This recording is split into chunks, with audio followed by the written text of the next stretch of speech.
Hello students, मैं अंजलि पयाल स्वागत करती हूं आपका आईसीटी वर्चुअल क्लास में। कैसे हैं आप सब लोग? उम्मीद करती हूं आप सब लोग अच्छे होंगे और अपनी लाइफ में बहुत बेहतर कुछ कर रहे होंगे।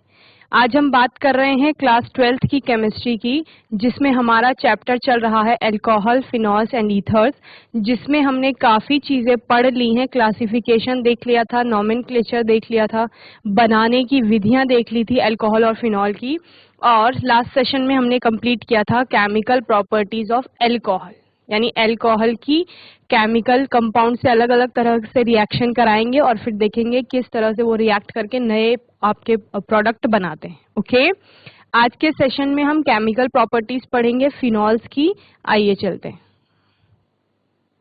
तो बच्चों, रिएक्शन ऑफ फिनॉल्स की रिएक्शन देखेंगे हम अलग अलग चीजों के साथ।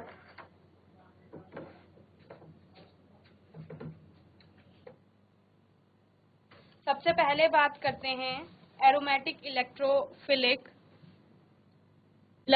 एरोमेटिक सब्स्टिट्यूशन की बात करेंगे, यानी इलेक्ट्रॉन लविंग, मतलब निगेटिव पार्ट पे जुड़ने के लिए कोई तो जा रहा होगा जो कि अपने आप में कैसा होगा, पॉजिटिव होगा। ठीक है। इलेक्ट्रोफाइल हमारा क्या कहता है? इलेक्ट्रोफाइल होता है जिसे हम इलेक्ट्रॉन लविंग भी कहते हैं।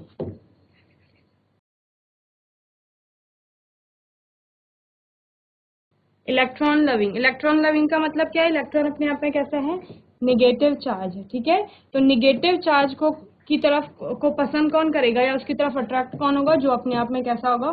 पॉजिटिव चार्ज होगा। ओके, तो इलेक्ट्रोफिलिक सब्स्टिट्यूशन यहाँ पर हो रहा है, यानी कि पॉजिटिव पार्ट किसी निगेटिव पार्ट से जुड़ने के लिए जाएगा। ओके, इस तरह से हम रिएक्शन को यहाँ पर समझेंगे। क्या कहते हैं कि फिनॉल में जो आपका एरोमेटिक वाला पार्ट होता है उस पर इलेक्ट्रोफिलिक सब्स्टिट्यूशन रिएक्शंस होती है, उस वाले पार्ट पे। जैसे कि आप बेंजीन को देखते हैं तो बेंजीन पर क्या जुड़ा रहता है? OH ग्रुप जुड़ा हुआ रहता है, जो कि क्या होता है? आपके इलेक्ट्रोफिलिक सब्स्टिट्यूशन की तरफ ज्यादा सक्रिय होता है।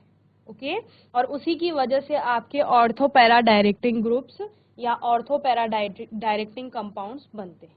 Okay, in phenol, the reaction that takes place on the aromatic ring are electrophilic substitution reactions. Okay, the OH group attached to the benzene ring activates it toward electrophilic substitution. क्या कह रहे हैं कि जो आपका सब्स्टिट्यूशन होगा वो benzene ring की तरफ को होगा, और हम कह रहे हैं फिनॉल की बात कर रहे हैं, तो यहाँ पर आपका OH ग्रुप जुड़ा हुआ है, ये आपका फिनॉल है। इसमें जो ये आपका OH पार्ट होता है ये बेंजीन रिंग को क्या करता है? एक्टिवेट करता है। किस तरफ को? टुवर्ड्स इलेक्ट्रोफिलिक सब्स्टिट्यूशन, ताकि इलेक्ट्रोफिलिक सब्स्टिट्यूशन वहां पर हो सके। ओके, वहीं पर also it direct the incoming group, जो आने वाला ग्रुप है, जो इलेक्ट्रोफाइल होगा आने वाला ग्रुप, वो क्या करेगा? उसको direct the incoming group to ortho and para position, ortho और पैरा पोजिशन पर उसको भेजेगा। और ऑर्थो और पैरा पोजिशन कौन सी होगी? इस OH के रिस्पेक्ट में अगर हम देखेंगे तो आपकी ये ऑर्थो पोजीशन हो गई, ये पैरा पोजीशन हो गई। ओके, ये पैरा पोजीशन हो गई, ये आपकी मेटा पोजीशन होती है। आपको पता है ये मेटा पोजीशन होती है, ये ऑर्थो, ये पैरा पोजीशन। ओके, तो ऑर्थो और पैरा पोजीशन पर आपका आने वाला ग्रुप जुड़ेगा, ऐसा OH करता है। The ring as these positions become electron rich due to the resonance effect caused by OH group. आने वाला ग्रुप ऑर्थो और पैरा पर क्यों जुड़ रहा है? क्योंकि OH के कारण वहां पर रेजोनेंस हमने देखा था स्टार्टिंग, जब हम हेलो एल्केन्स की बात कर रहे थे, हेलो एरीन्स की बात कर रहे थे, तो उस केस में जब हमने बेंजीन रिंग से X को जोड़ा था तो वहां पर रेजोनेंस आपका आ रहा था। जब हमने यहाँ पर फिनॉल्स को देखा तो उनमें भी रेजोनेंस देखने को मिलता है, अनुनाद देखने को मिलता है। हमने कंजुगेशन की बात की और हमने बात की कि ऑर्थो और पैरा पोजीशन पर क्या होता है? इलेक्ट्रोनेगेटिविटी बढ़ जाती है या इलेक्ट्रॉन रिच हो जाते हैं, जिसके कारण जो आपके प्रोडक्ट बनते हैं या जो आपका हाइड्रोक्सिल ग्रुप होता है वो ऑर्थो पैरा डायरेक्टिंग होता है। Okay, the resonance structure are shown under acidity of phenols. Okay, तो फिनॉल की हमने अलग अलग तरह से वो भी देखी थी, एसिडिटी का नेचर भी देखा था अपनी क्लास में। ओके, तो इतना आपको समझ में आ गया होगा, जल्दी से इसे नोट करेंगे, फिर इसमें फर्स्ट टाइप की रिएक्शन हम पढ़ेंगे।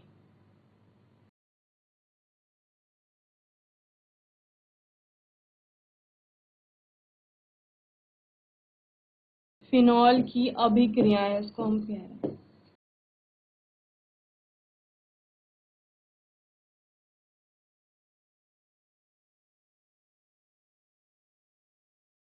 ओके, फर्स्ट जिसमें हमने क्या पढ़ा, एरोमेटिक इलेक्ट्रॉन रागी प्रतिस्थापन।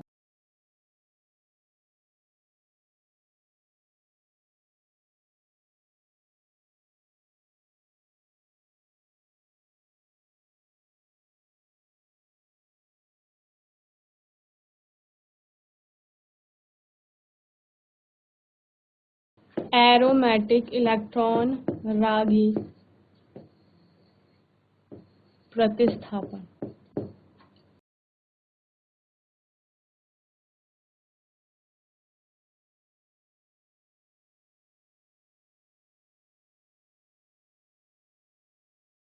चलिए, तो क्या समझे इससे, इसमें हमने देखा कि जो आपका बेंजीन वाला पार्ट है, एरोमेटिक रिंग का पार्ट है, उसमें क्या होगा, जो हाइड्रोक्सिल ग्रुप होगा वो इलेक्ट्रोफिलिक सब्स्टिट्यूशन की रिएक्टिविटी को बढ़ाएगा, या वो उतने अच्छे से फिर इलेक्ट्रोफिलिक सब्स्टिट्यूशन देगा, और साथ ही हम क्या कह रहे थे कि OH क्या करेगा, ऑर्थो पैरा डायरेक्टिंग कंपाउंड्स देगा। ओके, आने वाले यानी आने वाला जो आपका ग्रुप होगा उसको ऑर्थो या पैरा पोजीशन पर भेजेगा। चलिए, फर्स्ट टाइप की रिएक्शन है इसमें, common electrophilic aromatic substitution reactions taking place in phenol are as follow.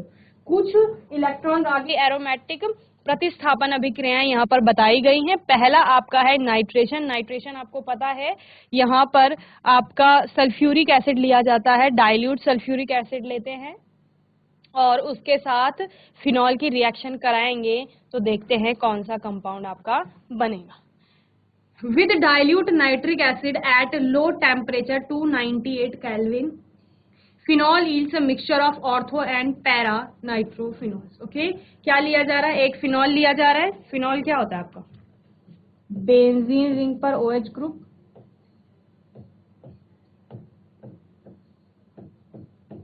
ये फिनॉल हो गया।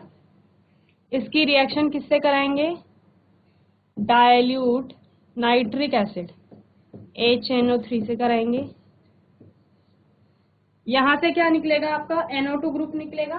ओके, और वो कहां पर जुड़ेगा, एक बार ऑर्थो पोजीशन पर। ऑर्थो पोजीशन कौन सी हो गई, ये दोनों हो गई OH के रिस्पेक्ट में, और पैरा पोजीशन हो गई ये।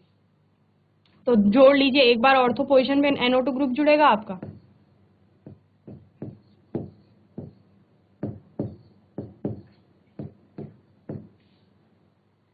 ओके, और एक बार कहां जुड़ेगा, पैरा पोजीशन पे।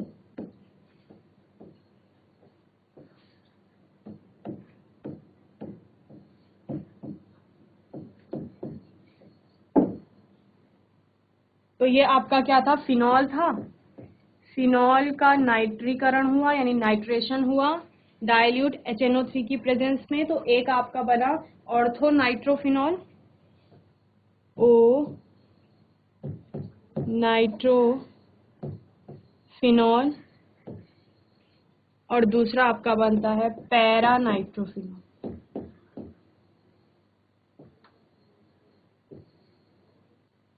ओके, तो ये इलेक्ट्रोफिलिक सब्स्टिट्यूशन रिएक्शन में सबसे पहली रिएक्शन हो गई नाइट्रेशन। इसमें क्या होते हैं, जो आपके ऑर्थो और पैरा आइसोमर्स होते हैं उनका इवेपोरेशन किया जाता है, या वाष्पीय आसवन जिसे कहते हैं वो करते हैं, और उसके द्वारा इनको पृथक कर लिया जाता है।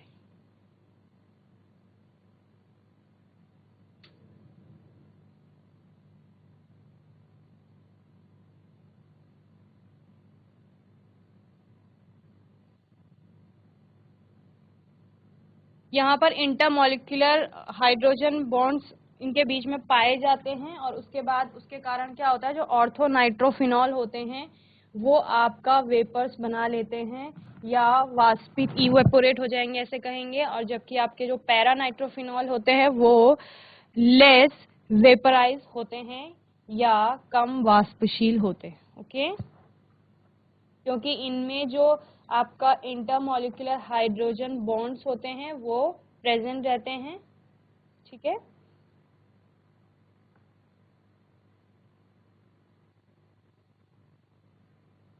एक में इंट्रामॉलिक्यूलर है आपके ऑर्थो में, और आप दूसरे में किस में कह रहे हैं आप, और पैरानाइट्रोफिनॉल की बात कर रहे हैं तो इसमें इंटरमॉलिक्यूलर है, तो इंट्रामॉलिक्यूलर विद इन मॉलिक्यूल, और इंटरमॉलिक्यूल क्या कहेगा आपका, दो मॉलिक्यूल्स के बीच में।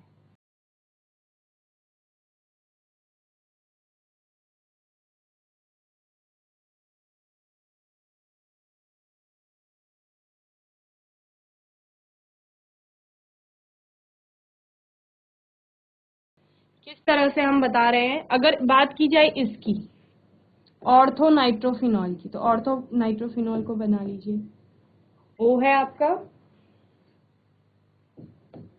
एच है, यहाँ पर N double bond O, single bond O, okay, ये आपका कंपाउंड है, OH है और NO2। अब देखिए यहाँ पर H और O के बीच में ये वाला, यहाँ पर हाइड्रोजन बॉन्ड आपका हो जाता है, और ये चूंकि एक ही नाइट्रोफिनॉल के अंदर है तो इसको आप क्या कहते हैं, आंतर आणविक कहते हैं, यानी इंट्रामॉलिक्यूलर हाइड्रोजन बॉन्डिंग यहाँ पर।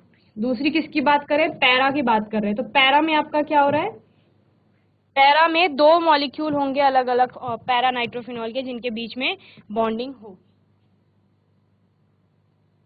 तो समझिए इसको,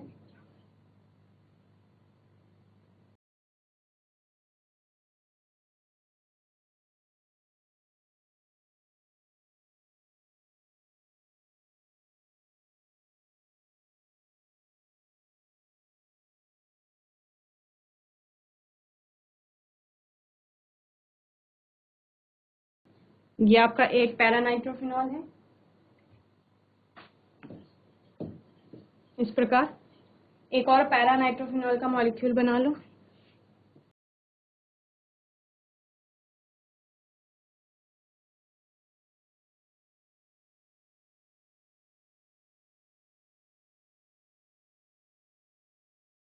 ये एक और पैरा नाइट्रोफिनॉल है। अब दोनों जो पैरा नाइट्रोफिनॉल के आपके मॉलिक्यूल्स हैं उनको जोड़ लीजिए, जहाँ पे OH लिखा है नेक्स्ट का, उसको NO2 के O से ये वाला यहाँ पर बॉन्ड बना लीजिए। तो दोनों में डिफरेंस क्या दिखा, इसमें एक ही नाइट्रोफिनॉल के अंदर, ऑर्थो नाइट्रोफिनॉल में यही हाइड्रोजन बॉन्डिंग हो रही है, जबकि यहाँ पर दो अलग अलग मॉलिक्यूल के बीच में बॉन्डिंग हो रही है। तो इस कारण से ये वाष्पशील है और ये क्या है, कम वाष्पशील। ओके, इतना समझ में आ गया होगा, जल्दी से इन्हें बनाएंगे।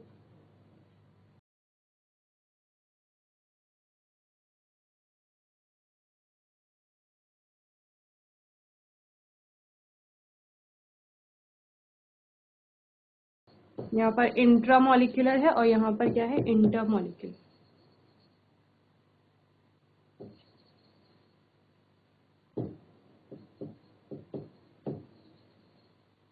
ओके, चलिए आगे देखते हैं। ये तो हमने बताया कि अगर डाइल्यूट HNO3 के साथ आपका फिनॉल को रिएक्ट कराया जाता है। अगर हमने डाइल्यूट की जगह कॉन्सेंट्रेट एसिड ले लिया HNO3, तब क्या होगा, तब आपका पिक्रिक एसिड फॉर्म होता है। पिक्रिक एसिड के बारे में आपने पहले भी पढ़ा है, 2,4,6 ट्राइनाइट्रोफिनॉल।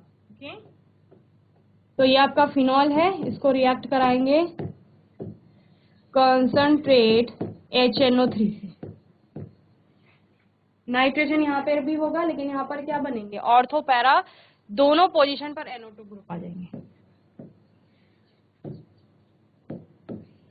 ये आपका फिनॉल हो गया, ये ऑर्थो पोजीशन हो गई, यहाँ पर भी NO2 आ गया।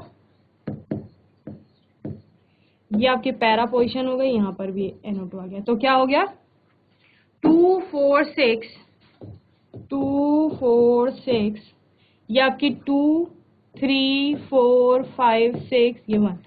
तो इस तरह से 2 4 6 ट्राई, 3 है, ट्राई नाइट्रोफिनॉल, जिसको क्या कहा जाता है, पिक्रिक एसिड कहा जाता है।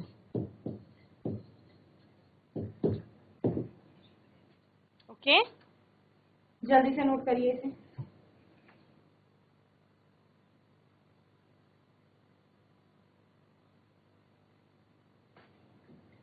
बाद में आपको ये पिक्रिक एसिड फॉर्म करना होता है, परफॉर्म करके बनाना होता है। पिक्रिक एसिड के क्रिस्टल बनाने होते हैं, येलो कलर के क्रिस्टल, बहुत सुंदर क्रिस्टल इसके प्राप्त होते हैं जब परफॉर्म किया जाता है ये प्रैक्टिकल। तो इसमें सबसे पहले जो फिनॉल होता है उसको सल्फ्यूरिक एसिड के साथ रिएक्ट कराया जाता है।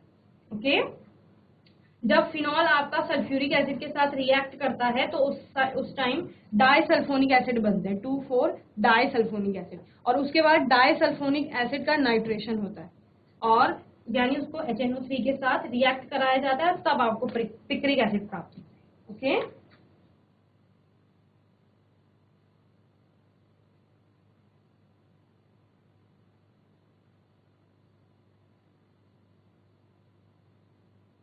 चलिए आगे देखते हैं। The ortho and para isomers can be separated by steam distillation, वाष्पित आसवन जो कहा हमने, वाष्पीय आसवन, इस विधि द्वारा इनको अलग किया जाता है ऑर्थो पैरा को। Okay. Ortho nitrophenol is steam volatile due to intramolecular hydrogen bond, क्योंकि मॉलिक्यूल के अंदर ही हाइड्रोजन बॉन्डिंग हो रही है, इसके कारण ये वेपराइज हो रहा है। While para nitrophenol is less volatile due to, ये कम वाष्पशील है, किसकी वजह से? इंटरमोलिकुलर हाइड्रोजन बॉन्डिंग की वजह से। ओके। अलग अलग मॉलिक्यूल आपस में इस तरह से जुड़े हुए हैं कि वो टूट नहीं रहा है bond. Okay. Which causes the association of molecules, molecules क्या कर रहे थे? एसोसिएट हो रहे थे, आपस में जुड़ रहे थे, जो हमने अभी देख लिया था। ओके।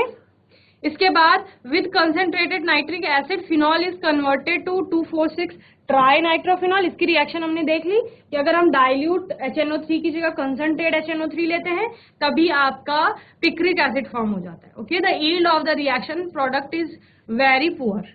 ओके। और हम यहाँ पर क्या देखते हैं, अभी पिक्रिक एसिड जो बनाया जाता है वो किस वजह से किस तरह बनाया जाता है, उसको पहले ट्रीट किया जाता है फिनॉल को, किसके साथ? सल्फ्यूरिक एसिड के साथ। कंसंट्रेट सल्फ्यूरिक एसिड से पहले रिएक्ट कराएंगे तो आपका प्रोडक्ट क्या आएगा? ये आएगा, फिनॉल 2,4 डाइसल्फोनिक एसिड आएगा। और ये फिनॉल 2,4 डाइसल्फोनिक एसिड आपका किसके साथ रिएक्ट करेगा? नाइट्रिक एसिड के साथ रिएक्ट करेगा, और तभी हमें क्या प्राप्त होगा? 2,4,6 tri nitrophenol, that is your picric acid, ये प्राप्त होगा। ओके। तो इतना आपको समझ में आ गया होगा। जल्दी से इन पॉइंट्स को नोट करेंगे, फिर हम अपनी सेकंड रिएक्शन देखेंगे इसमें कि किस प्रकार से आपके प्रोडक्ट सेकंड रिएक्शन में बने। ओके।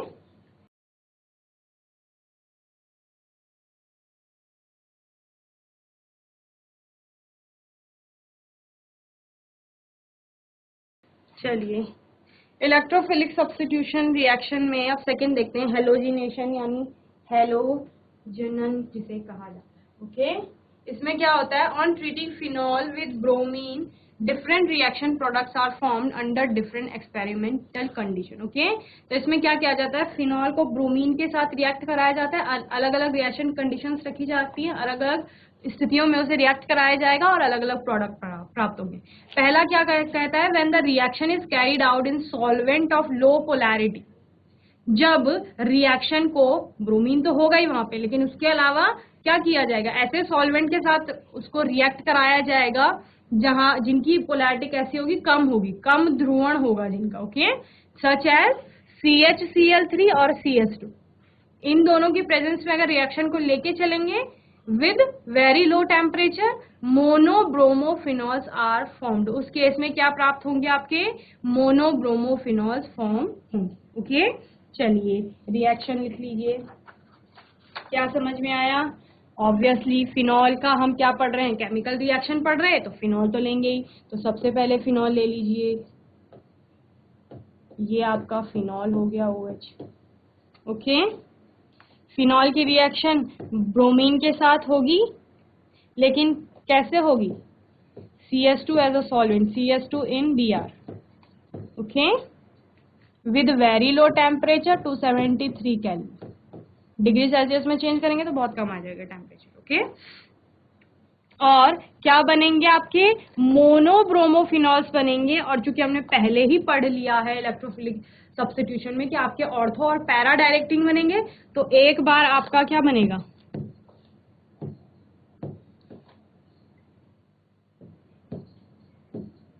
ऑर्थो में बनेगा और एक बार बनेगा आपका पैरा में।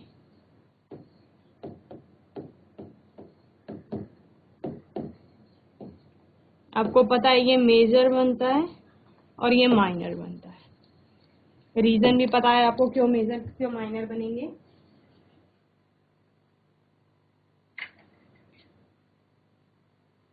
क्योंकि यहाँ पर आपका हिंड्रेंस ज़्यादा हो जाता है, स्टीरिक हिंड्रेंस, या आप क्या बोलते हैं कि Br और OH पास पास आ जाते हैं। और इस दूसरे वाले प्रोडक्ट में अगर देखेंगे तो आपको क्या दिखने को मिलता है कि सिमेट्रिकल आपका कंपाउंड जा रहा है। ओके, इस वजह से स्टेबिलिटी ज़्यादा होगी, तो सेकेंड जो पैरा डायरेक्टिंग है वो मेजर प्रोडक्ट में है। ओके,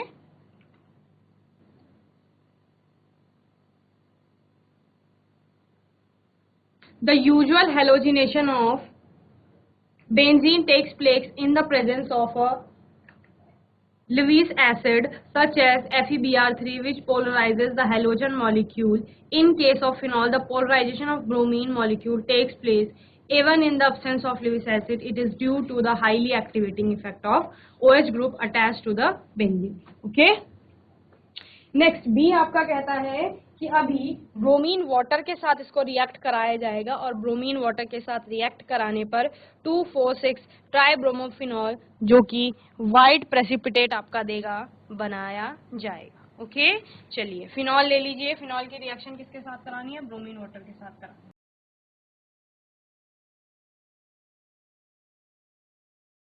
ब्रोमीन वाटर ले लीजिए, Br2, 3 मॉलिक्यूल ले लीजिए, इसके रिएक्शन होगी और आपका क्या बनेगा? 2,4,6 ट्राइब्रोमोफिनॉल। तो ये OH हो गया, सेकेंड पोजीशन पे Br, फोर्थ पोजीशन पे Br, सिक्स पोजीशन पर Br। तो ये क्या हो गया? 2,4,6 ट्राइब्रोमोफिनॉल। तो अगर आपका फिनॉल को ब्रोमीन वाटर के साथ रिएक्ट कराया जाता है तो आपको क्या मिलता है? 2,4,6 ट्राइब्रोमोफिनॉल प्राप्त होता है। ओके, जल्दी से नोट करेंगे रिएक्शन, फिर हमारा सेकेंड टाइप ऑफ रिएक्शन हम देखेंगे।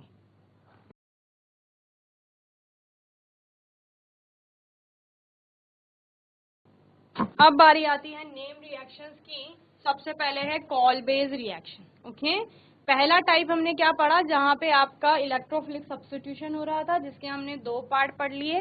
ओके, उसके बाद हमने क्या कहा कि आपका नाइट्रेशन होगा या तो हेलोजिनेशन होगा। ठीक है, हेलोजिनेशन में हमने ब्रोमीन का 2 केस लेके चले। नाइट्रेशन में हमने देख लिया था सिंपल नाइट्रिक एसिड के साथ रिएक्ट कराया जाएगा तो आपका ऑर्थो पैरा डायरेक्टिंग बनेंगे। साथ ही हमने बोला कि अगर डाइल्यूट की जगह कंसंट्रेट नाइट्रिक एसिड लेते हैं आपका, तो फिर क्या होगा? फिर आपका पिक्रिक एसिड बन जाता है। और अगर पिक्रिक एसिड को बहुत अच्छे से बनाना है तो वहां पर हमने क्या कहा कि पहले सल्फ्यूरिक एसिड से रिएक्ट करवाइए फिनॉल को, जो आपका क्या देगा? डाइसल्फोनिक एसिड देगा। और उसके बाद फिर हम क्या करेंगे? उस डाइसल्फोनिक फिनॉल 2,4 डाइसल्फोनिक एसिड जो आपका प्राप्त हुआ है उसको अगेन HNO3 के साथ रिएक्ट कराया जाएगा, कंसंट्रेट जो होगा, फिर हमें बहुत अच्छे पिक्रिक एसिड्स प्राप्त होंगे। ओके, ये हमने देखा। वहीं पर हमने फिर हेलोजिनेशन में आपको बता दिए थे 2 केसेस जहां पर दोनों में हमने ब्रोमीन की रिएक्शन कराई। एक बार हमने जो आपके लेस पोलराइज्ड सॉल्वेंट थे उनके साथ रखा ब्रोमीन को, और दूसरे में हमने ब्रोमीन वाटर लिया सिंपल, और फिर हमने उनके प्रोडक्ट देखे। सेकेंड टाइप आपका कहता है कॉल बेस रिएक्शन, जैसे कि साइंटिस्ट के नेम पर है। यहाँ पर क्या होता है? Phenoxide ion generated by treating phenol with sodium hydroxide. आपने पहले भी ये रिएक्शन देखी है। तो फिनॉल की रिएक्शन जब सोडियम हाइड्रोक्साइड के साथ की जाती है तो फिनॉक्साइड आयन आपके क्या होंगे? जनरेट होंगे। Okay, then more reactive than phenol towards electrophilic aromatic substitution. Hence, it undergoes electrophilic substitution with carbon dioxide, a weak electrophile. Orthohydroxybenzoic acid is formed as the main reaction product. Okay, तो इस तरह से आपका ऑर्थोहाइड्रोक्सीबेंजोइक acid आपको प्राप्त हो रहा है, जिसको सैलिसिलिक एसिड भी कहा जाता है।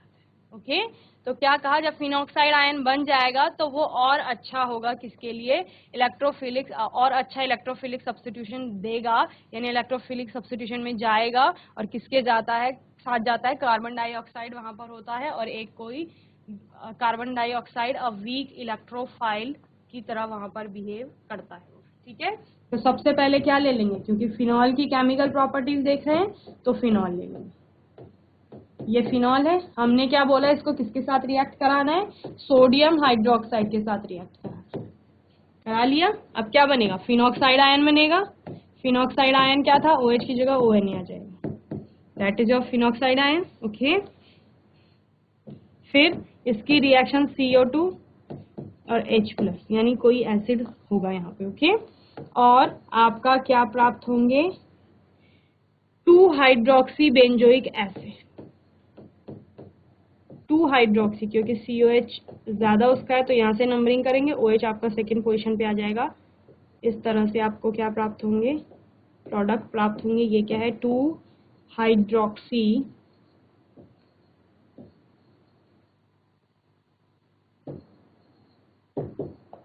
बेंजोइक एसिड, जिसको सैलिसिलिक एसिड भी कहा जाता है। ओके,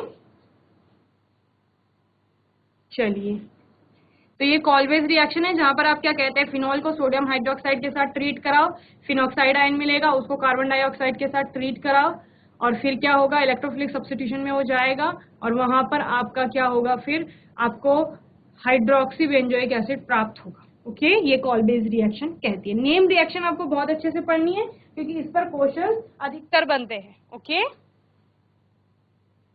सेकेंड आपका है रीमर टीमन अभिक्रिया या रीमर टीमन रिएक्शन। रीमर टीमन रिएक्शन क्या कहती है आपकी, on treating phenol with chloroform in the presence of sodium hydroxide.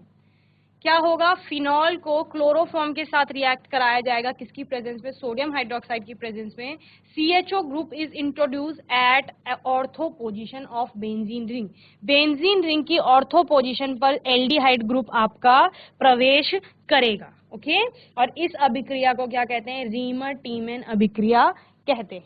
The intermediate substituted benzyl chloride is hydrolyzed in the presence of alkali to produce salicyl aldehyde. Okay, तो इस प्रकार हम यहाँ पर देखेंगे किस प्रकार आपकी रिएक्शन जा रही है। सबसे पहले क्या लिया, सबसे पहले ले लिया फिनॉल, इसी की केमिकल प्रॉपर्टीज देख रहे हैं तो इसी को अलग अलग चीजों से रिएक्ट करा। किसके साथ रिएक्ट कराया, CHCl3 क्लोरोफॉर्म के साथ और एक्वस NaOH के साथ,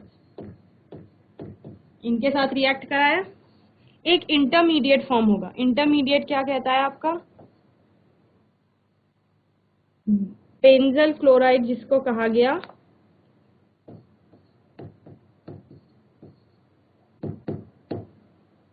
और यहां पर आपका जुड़ेगा CHCl2। ओके,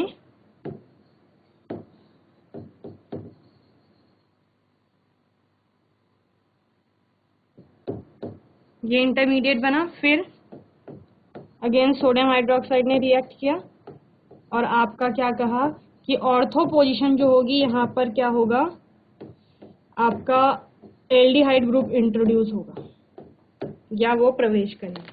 देन यहाँ से H+ होगा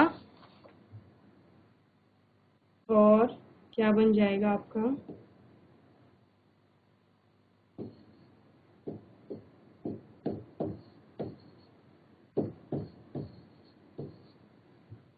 सैलिसिल एल्डिहाइड बन जाए। ओके, ये आपका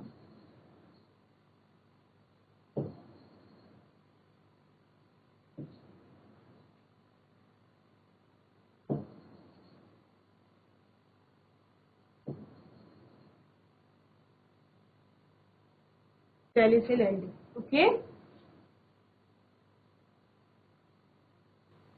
तो इतना समझ में आ गया होगा कि रीमर टीमन अभिक्रिया में क्या करेंगे, आपको फिनॉल की रिएक्शन करानी है क्लोरोफॉर्म और सोडियम हाइड्रोक्साइड के साथ, CHO ग्रुप आ जाएगा ऑर्थो पोजीशन पर। ओके, और उसके बाद आपका क्या होगा, वहां पर CHO ग्रुप आ जाएगा तो उसको सैलिसिल एल्डिहाइड बोल देंगे और वो क्या हो जाएगा आपका, रीमर टीमन रिएक्शन हो जाएगी। ओके,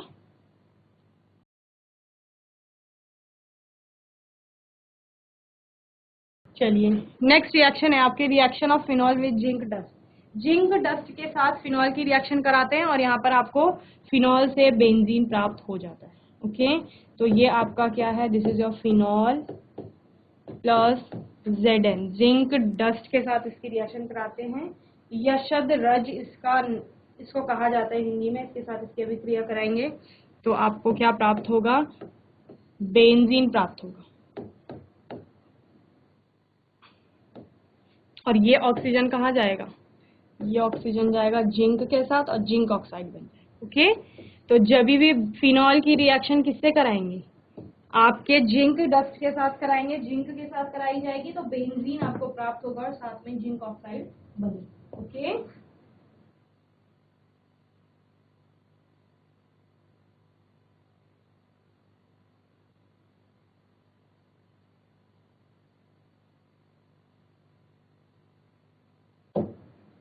नेक्स्ट है आपका ऑक्सीकरण यानी ऑक्सीडेशन होगा अब बेंजीन का, और बेंजीन के फिनॉल का ऑक्सीडेशन होगा, और फिनॉल के ऑक्सीडेशन के बाद आपको क्या प्राप्त होगा वो हम देखेंगे। Oxidation of phenol with chromic acid produces a conjugated diketone known as benzoquinone. क्या होगा, ऑक्सीडेशन होगा फिनॉल का किसके साथ, क्रोमिक एसिड के साथ, और जो आपको डाइकीटोन देगा जिसको क्या कहा जाएगा, बेंजोक्विनोन कहा जाएगा। ओके, तो क्या करते हैं, in the presence of air, हवा की उपस्थिति में फिनॉल्स आर स्लोली ऑक्सीडाइज। हवा में क्या है, ऑक्सीजन है, तो वहां पर फिनॉल क्या हो जाता है, ऑक्सीडाइज्ड हो जाता है। Okay, to dark coloured mixture containing quinones. तो फिनॉल डार्क कलर में कन्वर्ट हो जाएगा क्योंकि वो ऑक्सीडाइज्ड हो जाएगा, तो उसके कारण क्या प्राप्त होंगे, आपको क्विनोन्स प्राप्त होंगे। तो रिएक्शन देख लीजिए,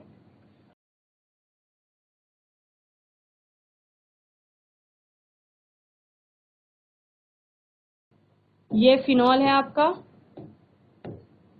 क्रोमिक एसिड कैसे बनता है, Na2Cr2O7 लेंगे, साथ में H2SO4 लेंगे और वाटर आपका लेते हैं तो क्रोमिक एसिड प्राप्त हो जाता है।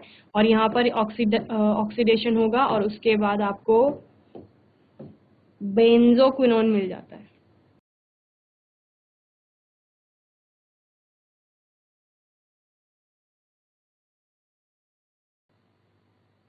यहाँ पे डबल बॉन्ड हो,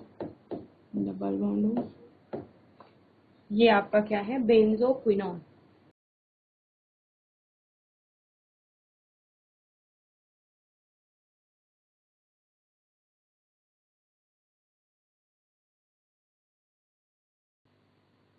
ओके,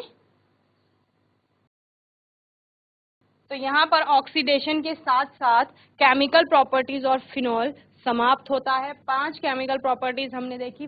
सबसे पहला आपका क्या कहता है कि इलेक्ट्रोफिलिक एरोमेटिक सब्स्टिट्यूशन होगा। Okay, ortho para directing group आपके बनेंगे।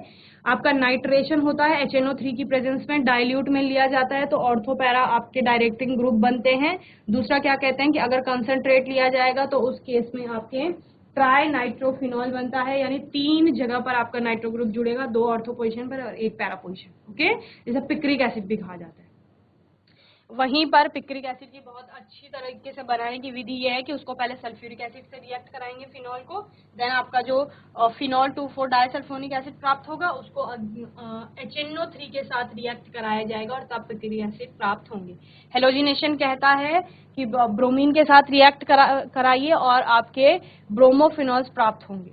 तो वहां पर पहले लेस या लो पोलैरिटी के सॉल्वेंट दिए जाते हैं जैसे CHCl3 और CS2, तो आपका मोनोब्रोमोफिनॉल्स प्राप्त होते हैं। ओके, दूसरा क्या कहता है कि जब फिनॉल को ट्रीट कराया जाएगा आपके ब्रोमीन वाटर से 2,4,6 ट्राई ब्रोमोफिनॉल फॉर्म होंगे।